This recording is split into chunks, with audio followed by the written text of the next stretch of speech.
सरकारी धान के रखरखाव में सोसाइटी की बड़ी लापरवाही। मैनपाट के राजापुर सरकारी धान क्रय केंद्र में बड़ी लापरवाही उजागर हुई है। जैसे ही धान का उठाव चालू हुआ, सारी लापरवाही सामने आ गई।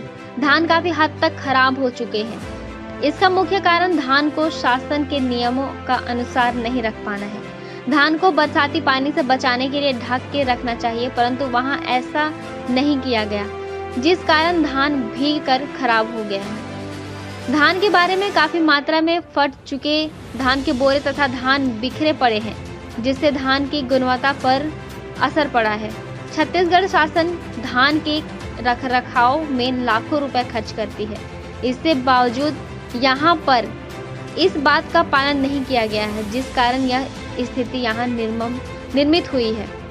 अब देखने वाली बात यह है कि इस लापरवाही की वजह से छत्तीसगढ़ शासन को कितने की नुकसान भुगतनी पड़ती है।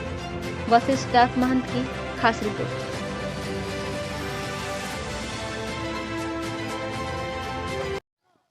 नमस्कार, मैं Vashishtha Das Mahant, national media news Sitapur. मैं अभी मैनपाट विकास खंड के राजापुर ग्राम में हूँ। यहाँ पे आदिम जाति सेवा सहकारी समिति राजापुर में धान खरीदी केंद्र है, जहाँ पे धान का खरीदी हुआ है और काफ़ी दिनों से यहाँ ये स्टोर करके रखा हुआ है। इस धान को पूर्ण रूप से सुरक्षित रखा नहीं गया। यहाँ बुरी तरह से लापरवाही बरती गई है।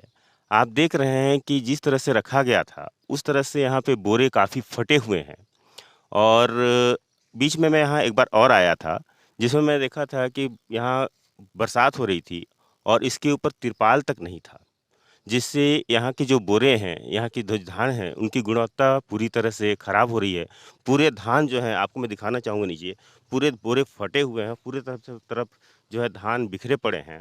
इससे पता चलता है कि यहाँ पे कितनी लापरवाही हुई है, शासन के कितने पैसे यहाँ पे बर्बाद हुए हैं। यहाँ पे आप देख रहे हैं कि किसी सरकारी संपत्ति का किस तरह से रखरखाव हुआ है। पूरी तरह से धान बर्बाद हो चुकी है, जिसमें शासन के लाखों रुपए बर्बाद हो चुके हैं। जो किसानों की मेहनत है, वो पूरी तरह से बर्बाद हो चुकी है। अब यह धान उठाव हो रहा है और उस उठाव के समय यह देखने को मिल रहा है कि किस तरह से ये जो धानें हैं, ये बर्बाद हो चुकी हैं। यहाँ इसकी गुणवत्ता मैं आपको दिखाना चाहता हूँ।